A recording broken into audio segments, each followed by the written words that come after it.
जय श्री राम। आप सभी को आप सभी का मेरे चैनल पर स्वागत है। जैसे कि मैंने आप सभी को पिछली वीडियो में बताया था कि राम जी बाली पर बाण चलाते हैं। बाण लगते ही बाली धड़ाम से गिर पड़ता है।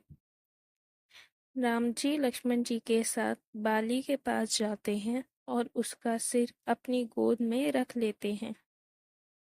फिर बाली राम जी से पूछता है, क्या मुझे इस तरह मारने से तुम्हें कुछ श्रेय मिलता है? तुमने मुझे धोखे से मारा है, इससे तुम्हें कोई यश नहीं मिलेगा। मैंने तुम्हें कोई नुकसान नहीं पहुंचाया, आखिर तुमने मुझे क्यों मारा? बाली की मृत्यु के पश्चात सुग्रीव को किष्किंधा का राजा घोषित किया तथा वाली के पुत्र अंगद को उसका केशपालक नियुक्त किया गया। हनुमान जी ने राम जी से इस शुभ समारोह में भाग लेने के लिए कहा, लेकिन राम जी ने यह कहते हुए किष्किंधा जाने से मना कर दिया कि जब तक मेरा वनवास समाप्त नहीं हो जाता, मैं किसी भी गांव या नगर में प्रवेश नहीं कर सकता। इसलिए लक्ष्मण जी को अपने साथ ले जाओ और उनसे राज्याभिषेक का समारोह संपन्न कराने के लिए कहो। अंगद और उनके 5 मंत्रियों के साथ सुग्रीव किष्किंधा पहुंचे और सभी ने उनका खुले हाथों से स्वागत किया। फिर फूलों और बहुमूल्य मखमली चादरों से सजे मंच पर एक स्वर्ण सिंहासन रखा गया। उस पर सुग्रीव को बैठाया गया और लक्ष्मण जी ने उनके माथे पर तिलक लगाकर सुग्रीव के सिर पर मुकुट रखा। सुग्रीव को राज सिंहासन मिल गया। वह भोग विलास में लिप्त हो गया और राम जी को दिया वचन भूल गया। यह देखकर हनुमान जी सुग्रीव के पास गए और राम जी को दिए वचन की याद दिलाते हुए कहा, हे प्रभु, यह सब वैभवशाली भद्र पुरुष राम जी के कारण ही यहाँ है। यह दुख की बात है कि आप उनकी पत्नी सीता जी का पता लगाने में उसे भूल गए। सुग्रीव की आंखें खुल गई और वह भयभीत होकर बोला, हनुमान, भोग विलास ने मुझे अंधा बना दिया था और मैं अपना वचन भूल गया था। अपने लोगों की सभी दिशाओं में भेजो ताकि हम यथाशीघ्र सीता जी का पता लगा सकें और राम जी को इसकी सूचना दे सके। यह सुनकर हनुमान जी महल से चले गए और सीता जी का पता लगाने के काम पर लगाने के लिए कुछ चुने हुए लोगों को इकट्ठा किया।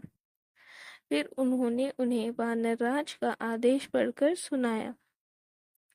सुग्रीव अपने सभी मंत्रियों और चुनिंदा व्यक्तियों से युक्त खोज दल के साथ राम जी के पास आए।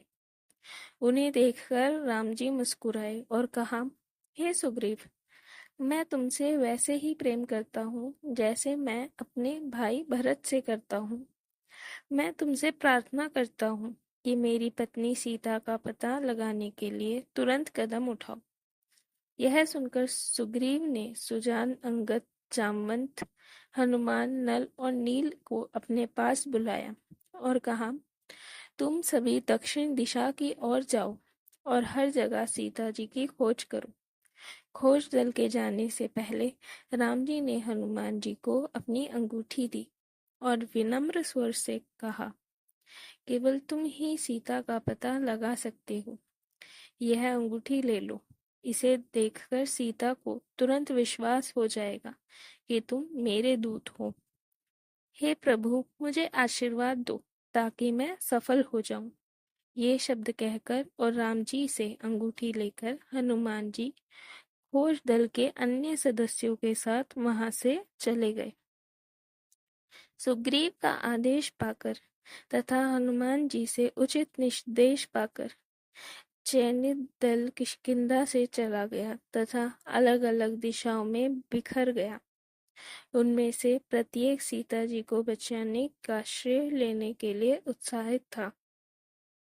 सुग्रीव के लोग वनों, नगरों और विभिन्न राज्यों की राजधानियों में सीता जी की खोज करने लगे। इस कठिन कार्य को करने में उन्हें अकल्पनीय कष्टों का सामना करना पड़ा, लेकिन उन्होंने हिम्मत नहीं हारी।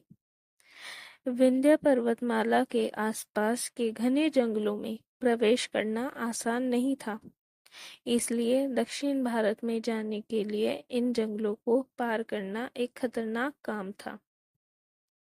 आज के लिए इतना ही। वीडियो अच्छी लगी हो तो वीडियो को लाइक कीजिए, शेयर कीजिए, कमेंट कीजिए। जय श्री राम। और वीडियोस के लिए चैनल को सब्सक्राइब कीजिए। Thank you for watching.